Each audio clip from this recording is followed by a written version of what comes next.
Yo Mina, kembali lagi di channel kesayangan kita, tempat kita membahas semua hal seru tentang One Piece. Hari ini, kita akan menyelam lebih dalam, literalmente, ke salah satu arc paling visual dan penuh makna, yaitu Fishman Island. Tapi, kita akan fokus pada salah satu karakter favorit kita semua, sang navigator jenius, Nami. Gimana sih peran dan petualangan Nami selama di dasar lautan ini?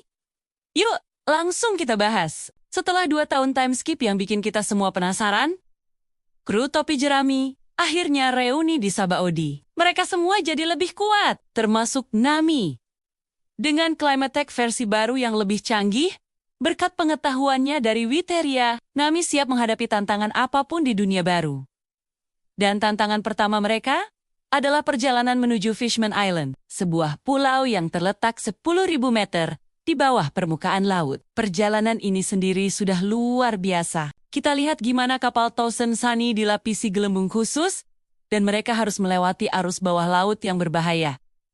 Di sini, peran Nami sebagai navigator benar-benar bersinar. Dia dengan tenang dan penuh perhitungan memandu kapal melewati rintangan, membuktikan betapa dia telah berkembang pesat. Sesampainya di Fishman Island, kita disuguhi pemandangan yang luar biasa indah. Sebuah utopia bawah laut yang penuh warna dan kehidupan. Tapi, seperti biasa di dunia One Piece, di balik keindahan seringkali tersimpan kegelapan. Kru topi jerami terpisah saat tiba, dan Nami mendarat bersama Usopp dan Brook di sebuah pabrik permen. Di sana, mereka bertemu dengan Papak, si bintang laut yang dulu pernah mereka tolong. Papak yang sekarang jadi desainer brand fashion terkenal, kriminal, membawa mereka ke istana Ryugu. Nah, disinilah cerita Nami menjadi sangat personal dan emosional. Kalian ingat kan?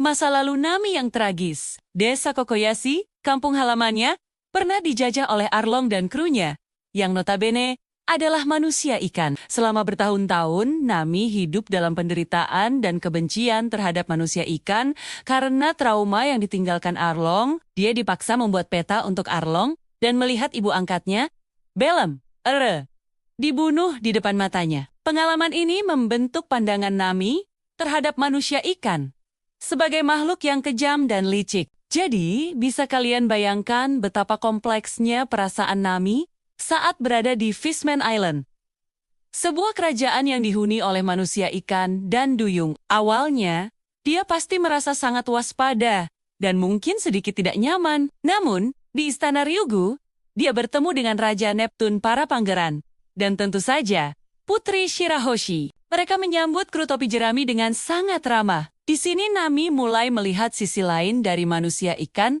yang belum pernah ia lihat sebelumnya. Kebaikan, keramahan, dan martabat. Namun, kedamaian itu tidak berlangsung lama. Muncul Hody Jones dan bajak laut, manusia ikan baru, yang merupakan pengagum Arlong, dan membawa ideologi kebencian terhadap manusia. Mereka melakukan kudeta untuk menguasai Fishman Island. Ironisnya, Nami sekali lagi harus berhadapan dengan kelompok manusia ikan yang penuh kebencian. Tapi kali ini, situasinya berbeda. Nami tidak sendirian, dia bersama temonnya yang kuat.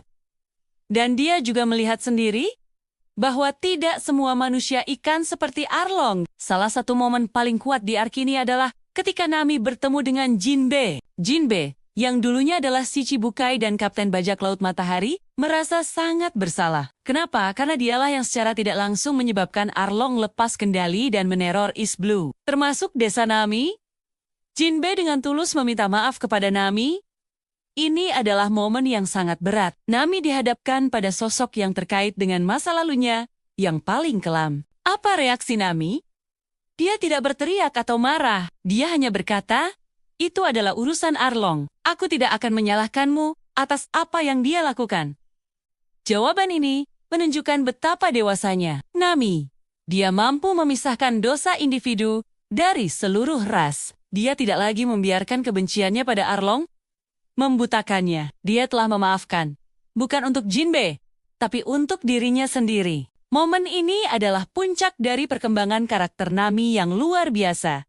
Dari seorang gadis yang trauma dan penuh kebencian, menjadi wanita yang bijaksana dan penuh pengertian. Dia berhasil move on Dari Beang-Beang Arlong, selama pertempuran melawan Hody Jones, Nami menunjukkan kehebatannya. Dengan sorcery climate tech barunya, dia bisa menciptakan fenomena cuaca yang dahsyat. Kita lihat dia menggunakan Gust Start untuk menebas musuh dengan hembusan angin. Dan yang paling keren, Mirage Tempo versinya yang sudah di-upgrade. Dia bisa menciptakan ilusi dirinya yang sangat realistis, membuat musuh benar-benar kebingungan. Kemampuan ini sangat berguna untuk strategi dan mengelabui lawan. Salah satu serangan andalannya Thunderbreed Tempo, menciptakan awan petir yang bisa menyambar musuh secara terus-menerus. Ini membuktikan bahwa Nami bukan lagi hanya seorang navigator, tapi juga seorang petarung yang tangguh dan cerdas. Dia bisa mengendalikan cuaca di medan perang, sebuah kemampuan yang sangat overpowered. Selain pertarungan,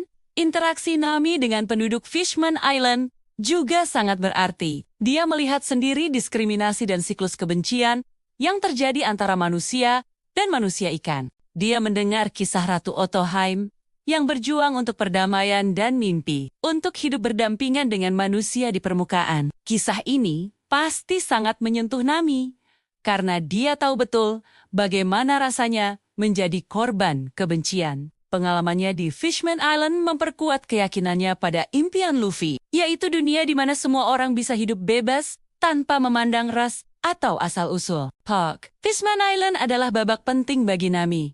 Ini bukan hanya tentang petualangan di dunia bawah laut yang fantastis. Ini adalah perjalanan emosional yang menutup luka lama dan membuka lembaran baru. Nami menghadapi trauma masa lalunya secara langsung dan keluar sebagai pribadi yang lebih kuat, lebih bijaksana, dan lebih pemaaf. Dia membuktikan bahwa masa lalu tidak mendefinisikan siapa kita, tapi bagaimana kita memilih untuk meresponnya. Dia belajar bahwa kebencian hanya akan melahirkan kebencian baru, dan satu-satunya jalan untuk maju adalah dengan pengertian dan pengampunan. Dan jangan lupakan juga sisi chat burglar Nami yang tetap ada. Di tengah semua kekacauan, dia tetap tidak bisa menahan diri saat melihat tumpukan harta karun di istana. Momen-momen komedi seperti ini mengingatkan kita bahwa meskipun sudah menjadi lebih kuat dan bijaksana, Nami tetaplah Nami yang kita kenal dan cintai, yang punya kelemahan pada harta karun.